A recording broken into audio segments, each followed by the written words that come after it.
Talk it up. Seriously, it's a big issue in the workplace. Talk it up. If you believe in teams, talk to your team members. Supervisors, you need to pay attention to your team members. Make certain they understand a couple things. One of them is their job. That comes from a good orientation, training, and a clear expectation from the supervisor to the employee what they're supposed to be doing. It also comes from a value system in that you're trying to encourage your employees to speak up and have some kind of dialogue with the supervisor and other employees. That all is the first steps to building a team.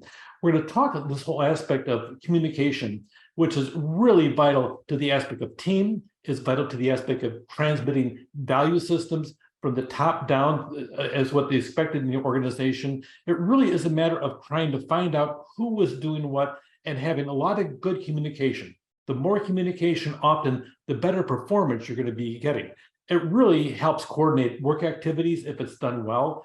Don't babble nonstop on long emails. We'll talk a little bit about that. Keep it brief and direct. It's better decision-making. It can help change others' behavior when you're communicating back, say, well, that's not what I expected. Or it's a matter of, I'm uncomfortable with that. Here's another idea. It really is good for the employee's well-being. And the more you communicate, the more the employees are going to come back and be engaged in the workforce and have an interest in it. And that's what you want. An awful lot of employees, barely 50% of them, really are engaged in the workplace in the United States.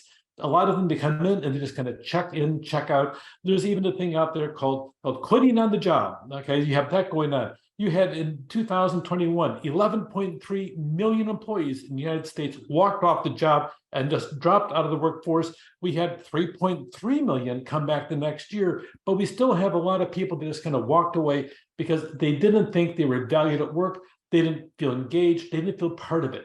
It's a big deal. Communication really helps you an awful lot.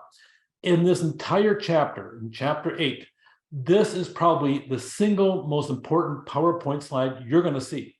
It really is the crux of the entire thing between communication. First of all, you form a message, and you form it in your own head, and you decide how you're going to send it out.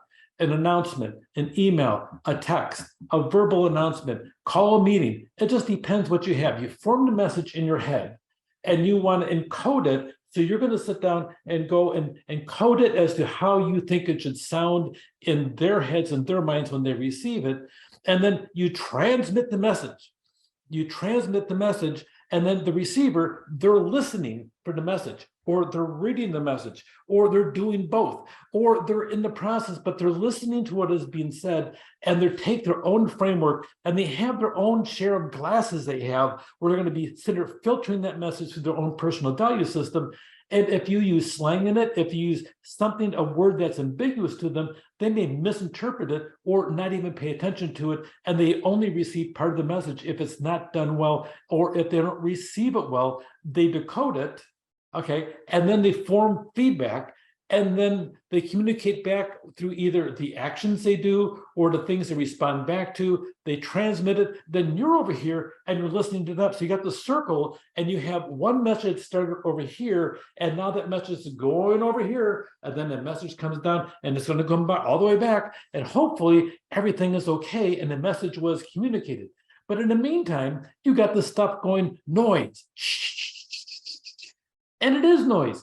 It's noise that is boggling up the communication channels. It's going to be a distraction. It could be, if they're working from home, it could be the television. It could be a baby crying in the background. It could be whatever. If they're in the workplace, it could be somebody who walks up and interrupts them. You have a lot of noise happening going on, whether it's a crisis over here and they're trying to listen to you at the same time. Whichever they're trying to do, you have the noise. So a lot of things could get in the way of the message that you had in your head, that I'm going to do this and I'm going to transmit it this way. And that person's, they may be a full-blown participant saying, yes, I'm listening, but I have this crisis over here. I got a fire over here. I got a fire over here. Yeah, I got you. Okay. This is the most important slide. Are you forming the message that you wanted to commit?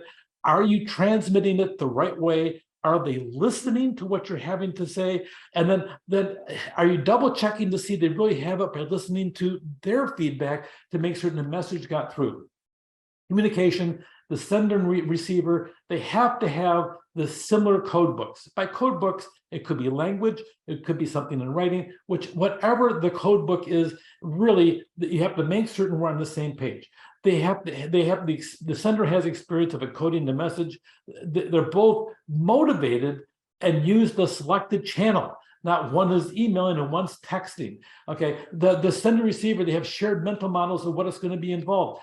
A lot of digital written communication out there, it really is changing from generations. You have the boomers who are the baby boomers are stepping off of the work scene. Now you have the Gen X and the Gen Y in the process, or the millennials, and they're going back and forth on email or DMing or texting or calling or FaceTiming or Snapchat. You have so many different methods of communication, but really that aspect of it, you have to be careful because of the fact people abbreviate things. Sometimes the spelling is sloppy. They pick up their phone, they're looking at their phone, and they have this awful message over here, and they have 40 words in it, and in the 40 words, there's 5 typos. That's sloppy work. Make certain that you get rid of the typos, because that's a little thing in the aspect of, am I communicating well? You want to eliminate the barriers of clear communication, whatever medium that you decide to use. The benefits of stuff in writing, that you can edit it, you can transmit it just like that. You can send it to a large number of people simultaneously. Some channels have good search engines to find related topics, and increases the upward communication to the upper levels of the organization. And a lot of times the messages, and this is very cultural for the United States, is we have what we call a low system status when it comes down to communication. Americans really focus in on being able to communicate to whoever. A low-level employee can talk to the CEO with no problem. If you go to other cultures, they would sit down and totally resist that concept. Part of that is what makes America wonderful. The other part is it makes us much more innovative, but a lot of times we don't have the clarity and the structure that other countries have in their culture, and we don't even have it in our organization. So it's good and it's bad. This type of communication, though, reduces stereotype, prejudice, but it could also increase reliance on them just as well. So a lot of times when you do digital, and this is the problem with written communication, is you cannot express the different types of emotions. You can't say, ah! Or you can put all types in, then really tick the person off, and just because your key got stuck, you didn't pay any attention to it. Then you're yelling at them, they think you are, then they're mad at you already. There is so much lack of the aspect of politeness and respectfulness in digital communication. That is a major, major flaw, because people will interpret a lot of the things that you say at their face value, or the face value they think that you meant. Sometimes the old term is flame. There are people out there that are flat out trolls. And I have to confess to you, I've done a bit of trolling myself. Once in a while, there's one dean I used to really have a hard time when I was a chief business officer. Him and I just did not communicate well with each other. I simply didn't like him. I thought he really didn't do his job well. So I had him flame out or troll. I trolled him a couple of times, and he really embarrassed himself on email. I chuckled because I did it on purpose.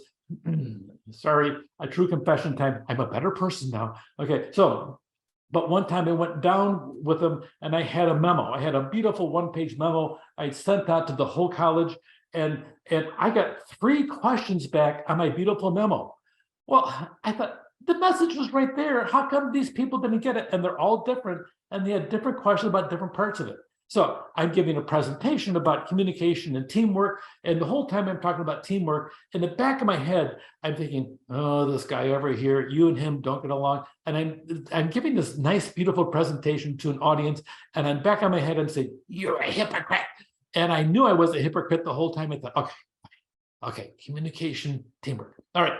So my next memo I'm going to send out, I went down to his office and I show him the memo, and I ask him, I says, can you look this over and tell me what I missed? He says, oh, yeah, right. Like, I'm going to help you. I said, on this one, your interest is this. I gave him a what's in it for him. So he rewrote my perfect one-page memo, and he added 2 paragraphs that were stupid, redundant, and ridiculous. But I said, okay, You promised yourself you'd be a good team player, send this baby out. I sent it out and I didn't get one question on the email. I was shocked because of the fact he was redundant. He repeated things that I said, but here's the crux of it. I addressed people that think in the same way I did. He added his stuff in there to communicate to people the way that thought the same way he did. Between the two of us, we covered a broad range of the vast majority, if not all the people that read the memo. Two minds do work better than one, and I used him the rest of the time to help proofread my memos and improve it, and we both kind of got along. We probably still didn't like each other. Well, as a matter of fact, we still didn't. Okay, but we worked well together in that regard. And ever since I learned that lesson, I always have somebody else proofread my memos. Even though I teach the stuff, I have them proofread it to make certain I'm on track.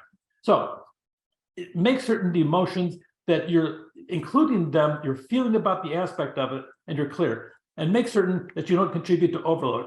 A lot of channels are social, and sometimes you want to have the different feedback and the links and the edits and so on. That way you can collaborate with a bunch of people and even make a better message out there. On social media, be cautious about social media. People can misinterpret things at the drop of a hat. And if you got a much broader audience, your message better be even clearer and broader than normal. So talk it up. Make certain you know that communication process. I have the form to message, encode, receive, decode, form feedback, encode. It's all there. I want you to know that for this class, but I also want you to know it for life. It's a big deal. Just because you think you told them what you thought you told them doesn't mean that you always did. Mediums are always evolving. Always make certain they're accessible. By the way, if you send out a message to employees, your whatever medium you're using may be accessible by your employer. So be cautious about using your personal cell phone, because all of a sudden now that becomes a tool of the employer and they have a right to look at it just in case. The other one is don't be a troll. And then social media is a tool to use on a regular basis, but be more cautious and make certain your message is more sanitized in the aspect of that nobody could misinterpret what you say. But in the meantime, talk it up. Take care.